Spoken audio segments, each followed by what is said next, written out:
Ɗaya daga cikin manyan abubuwan da suka tada hankalin shugaban ƙasar Amurka Donald Trump ya fara maganganu marasa kan gado na ɗaya daga cikin jawaban da aka ji na cewa ƙasar Iran fa a shirye take ta ja wannan yaƙi ya yi tsaho har zuwa ranar da shugaban ƙasar Amurka ma zai iya ma fita daga ofis gabaki ɗaya. Wato ma'ana yadda yake jan ƙafa yake ta bin hanyoyi na neman nasara ya gagara samu, to ya sani cewa a irin wannan jan ƙafar tasa abubuwa za su iya ƙin kammala har wa'adin mulkinsa ya ƙare. Gabaki ɗaya shekara nawa ne ake mulkin duka? Yanzu maganar da ake a wannan yaƙin kaɗai an kwashe wata 5 ana yin sa, kuma da alamu dai a cikin wata 5 ɗin nan babu wata gaɓa ƙwaya ɗaya da take nema ta kammala ko ta zama cikakken mai nasara a kan abubuwan da shugaban ƙasar Amurka yake so ya cimmawa a wannan yaƙi. Kai ban taɓa ganin yaƙi mai cike da bankaura, shirme da rashin kan gado kamar wannan yaƙi ba. Yaƙi mara ma'ana wanda hatta su kansu mahukuntan ƙasar Iran ɗin sukan faɗi wannan maganar da kuka ji ina faɗi. Kamar yadda a bidiyon da ya gabata na kawo muku kaɗan daga cikin wata fira da aka yi da ɗaya daga cikin janarorin Iran Revolutionary Guard wato Muhammad Reza Naqvi, wanda shi kanshi a cikin wannan fira sai da ya ce a takamaimai a ƙarshe sai da suka kasa gane me ma Amurka take so a wannan yaƙi. Yau ta ce za ta ƙwace Kak Island, gobe ta ce Strait of Hormuz, jibi ta ce kaza, ya ce a ƙarshe su ba ma su san menene takamaimai abin da ƙasar Amurka take nema a wannan yaƙi ba. Wanda ya ce kwata-kwata ba su da tsayayyen manufa ba ma strategy a cikin yaƙin, kuma haka ne. Ai ba ma iya ƙasar Iran ba duk duniya ta san cewa ƙasar Amurka ba ta da strategy, ba ta san me take nema a cikin wannan yaƙi ba. Domin da ta san abin da take nema, ta yaya za a ce ana yaƙi da ƙasar Amurka a tsawon wata 5, amma a ce a cikin jerin abubuwan da ake so a cimmawa ƙwaya ɗaya ba a cin masa ba, kuma ba ma a san yadda za a cin masa ba. Wannan ai shirme ne. Kawai yaƙi ake ba gaira ba dalili. Gobe a kai hari, jibi a dakata, jibi a ce sulhu, gata a ce yaƙi. Babu takamaimai abu ƙwaya ɗaya da yake shi ne wanda zai zamana an yi nasara. Amma fa duka hakan ya faru ne sakamakon bijire ma masu hankali da sanin ya kamata a cikin ƙasar Amurka, wanda tun kafin abubuwa su zafafa su kai wannan matakin ba irin shawarwari da ba a ba shugaban ƙasar Amurka ba, amma ya yi kunnen uwar shegu. Wasu ma da suka ba shi shawarwarin koransu aka yi daga aiki aka dakatar da su. Wanda ba za su dakatu ba ne suka faɗi gaskiya dole aka bi. Kamar ɗaya daga cikin janarorin ƙasar Amurka, General Dan Kane, wanda ya zo ya ba da asalin cikakken rahoton da ya dakatar da wannan hare-haren da ƙasar Amurka take kaiwa na batun gazawar makamai, da kuma ba da tabbacin rahoton cewa in dai magana ce ta harbi in harba, wannan yaƙi ba zai ƙare ba. Kuma fira da aka yi da Muhammad Reza Naqvi yanzu ya ƙara fito ma da duniya asalin ƙarfin ƙasar Iran da abin da suke nufi da wannan yaƙi, musamman jawaban da ya yi a cikin bidiyon da ya gabata na muku bayani, wanda ya ce fa su fa wannan yaƙi idan za a yi shi har illa ma sha Allahu ba su da matsala. Domin a ƙa'idarsu sukan ƙera makamai ne fiye da abin da suke harbawa a wuni. To kun ga ko irin wannan tanaji da mutanen nan suka yi na ci gaba da harba makamai, kuma asali makaman nan su ne matsalar ƙasar Amurka, ba sa iya intercepting ɗin waɗannan makamai. Kun ga yaƙi a yanzu aka fara kenan, maganar nasara ai babu ita. Kuma maimakon ƙasa ta watse sai gani ake ana ta sababbin naɗe-naɗe, ana ƙara ci gaba da fuskantar ƙalubale na musamman. Yau an kai matakin da daga muna muku barazanar za mu shafe civilization ɗinku daga doron ƙasa, an koma shugaban ƙasa ana smogaling ɗin shugaban ƙasarku a jirgi za a tseratar da shi. To ai wannan abu ma ni sai ya koma yana ban dariya. Mutanen da kuke barazanar za ku shafe civilization ɗin mutane daga doron ƙasa, sai mun rusa muku power plant, sai mun rusa muku gadoji, sai mun tarwatsa ƙasarku ta zama mun mai da wayewar lokacin jahiliyya. Yau sai ga shi masu wannan barazanar shugaban ƙasa guda ana ɓoye shi a jirgi zai tsere. Har ana maganar maƙarraban shugaban ƙasar Amurka su Marco Rubio sun fusata, saboda lokacin da ya tsere a wannan jirgi na Air Force One ya je ya shige cikin jirgin C-32A, aka yi Ingila da shi, daga nan aka yi Amurka da shi. Wato sun gane cewa ma ya raina musu hankali a matsayinsu na muƙarraban da suka ba da rayuwarsu gurin ba wa ƙasar Amurka gudunmawa, a ce yau su ne za a bar su a matsayin decoys, a matsayin bonus za a ce kenan. Da a ce ƙasar Iran ta yi mamaya ta kai ma wannan jirgi hari, a ƙarshe dai shi ba za a hallaka shi ba sai dai su tsinci kansa a lahira kenan. An ce wannan lamari ya matuƙar fusata ran muƙarraban ƙasar Amurka akan dai wannan dai takaddama da ake ta yi ta Ankara a taron NATO summit.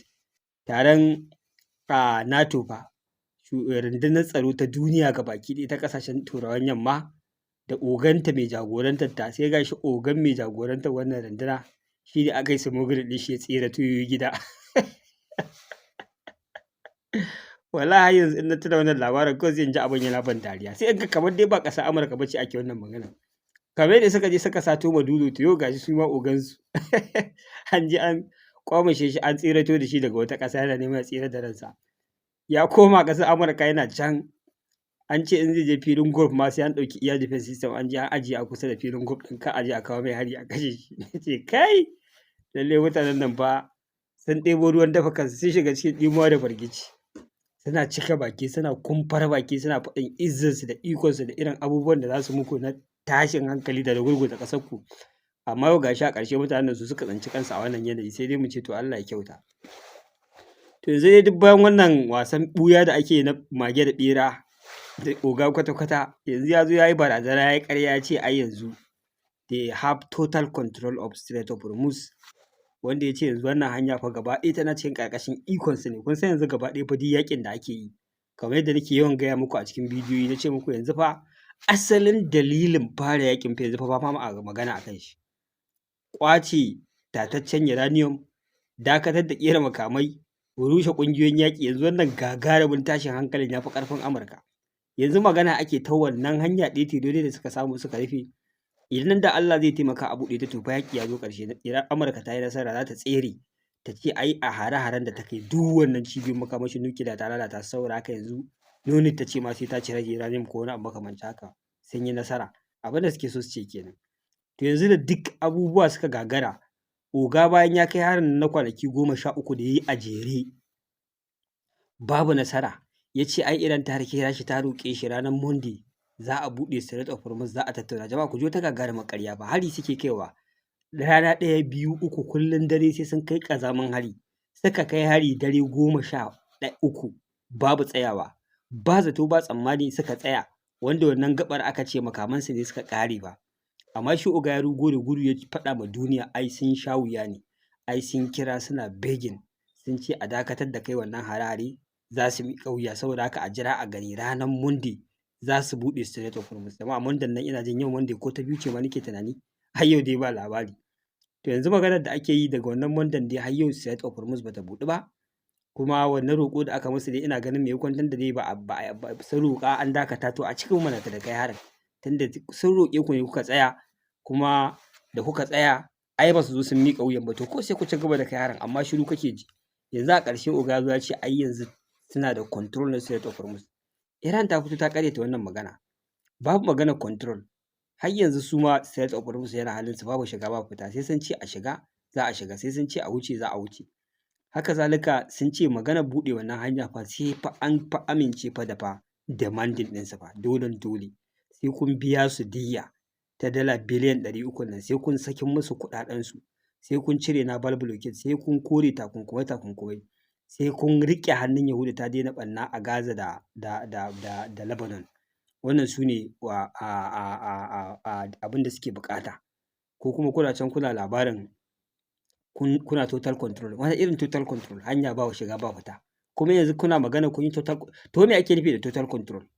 Irin a ce cikakken iko fa na hanyar kenan. Yanzu kana cikakken iko da gidanka ai sai wanda ka ce shiga zai shiga, sai wanda ka ce fita zai fita. Haka ake nufi da cikakken iko. To wannan hanya kun ce kuna da cikakken iko, amma kuma ba a wucewa saboda me? Saboda Iran. Ya haka cikakken iko yake?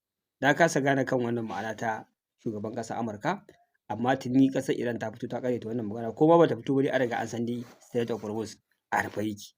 Saboda haka yanzu barazana mafi girma da ƙasar Iran ta yi shine na cewa fa a shirye take ta ja wannan yaƙin har ran da za a fitar da shugaban ƙasar Amurka daga ofis. Babbar magana. Total failure a tarihin ƙasar kenan. Yau a ce shugaban ƙasa ya zo da wasu muradai manya-manya guda 3, to yanzu ba ma muradan ake magana a kai ba, wani abu ne da ya biyo bayan buƙatar waɗannan muradan. A ce duk irin sojojin da aka hallaka da kuɗaɗe da aka zubar da irin sansanoninsu da aka kai ma ƙazaman hare-hare, a ce duka waɗannan abubuwan sun gagara cimmawa a ƙarshe har ka kai ga fita ga ofishinka ba a cin musu ba, ai wannan da ya kafa ma ƙasar Amurka mummunan tarihi mara ƙarshe, wanda wannan ita ce barazanar da nake ganin tana ba shugaban ƙasar Amurka tsoro. Ina ganin dole a ƙarshe zai nemo ta hanya a kammala wannan yaƙi. Sai kuma labarin sojoji fa na ƙasar Amurka, an ce suna nan suna yunƙurin hallaka kansu, musamman waɗanda suke cikin Abraham Lincoln Carrier da aka kwaso su aka kawo su wannan yanki na Iran. An ce sun baro ƙasar Amurka ne tun lokacin da aka kai su Venezuela aka yi naval blockade da su kafin a kawo Maduro. Kun san nan ma ɗan share wasu watanni. Yanzu maganar da ake waɗannan sojoji da suke operating a cikin Abraham Lincoln Carrier aƙalla sun kai wata 7 a cikin wannan jirgi. Suna fama da depression, suna fama da matsaltsalu da dai abubuwa makamantan haka, wanda aka ce ta kai ga wasu daga cikin waɗannan sojoji sun fara barazanar hallaka kansu idan ba a kwashe su fa an mai da su gida ba. Na ce to fa another panic kenan. Wannan shine aka ce ana wata ga wata kenan. Wato duk wata rashin nasara da faɗuwa da kunyata ƙasar Amurka sai da ta karɓe ta hannu bibbiyu a wannan yaƙi. Kuma mafi akasari abubuwan da muka zo muna ta faɗi kenan, muna predicting muna cewa an ce wannan yaƙin sai ya yi sanadiyyar karyewar a ƙasar Amurka, sai ya yi sanadiyyar kunyatanta a idon duniya. Da yawa lokacin da nake ganin irin waɗannan maganganu, ni kaina nakan auna na hango na ga to ta ya ma haka za ta faru misali. A irin ƙarfin Amurka, a irin wannan gagarumar runduna da uban makamai da technology da ake faɗa, ai ni sai in ga kawai dai a ƙarshe sai dai a ma ƙasar Iran addu'a Allah ya taimake ta a kansu, bisa dai ganin cewa su aka zalunta, kuma mafi akasari Allah yana taimakon wanda aka zalunta. To ni ganin nake ta irin wannan sigar ni ƙasar Iran za ta yi nasara. Amma idan aka ce yau wai za a yi ɗauki ba daɗi ne da ƙasar Iran da Amurka a kawo wannan matakin, gaskiya ni ma zan ce wannan lamari ba zai yiwu ba, kai ma na san haka ne. To ba ma mu ba, shi kanshi Abbas Arakci a wata 'yar tattaunawa da aka yi da shi a taƙaice na ga yana wannan maganar, ya ce ya san kawo zuwa yanzu sun ba wa duniya mamaki irin abin da ya faru, domin duka duniya ba ta taɓa tsammanin yau a ce za a yi ɗauki ba daɗi irin wannan tsakaninsu da ƙasar Amurka har su yi defeating ɗin ƙasar Amurka ba. Duniya ce take wannan mamakin ba mu ba. Su kansu mahukuntan ƙasar Iran ɗin fa sun faɗa haka. Expectation ɗin mutanen duniya suna ganin cikin ƙanƙanin lokaci kawai za a ɗanɗana ma Iran kuɗarta, a ragargaza ta, su zo suna roƙo, a ƙarshe dole su miƙa wuya, a tozarta su kamar yadda ake tozarta ƙasashen duniya, a ce kaza ake so, a kwashe wasu man fetur, a ɗora irin shugabannin da aka ga dama. Amma yau sai ga shi ƙasar Amurka ce take neman mafita, har an kai ga matakin da ake smuggling ɗin shugaban ƙasa. Jama'a a duba wannan magana fa. Sannan kuma a ce shugaban ƙasa yana yau da air defense system ka a kawo mai farmaki a cikin ƙasarsa. Kai wannan dai kawai ina ganin sai dai mu ce Allah ya kyauta. To jama'a nan zan dakata, ku biyo mu a bidiyo na gaba. Wassalamu alaikum.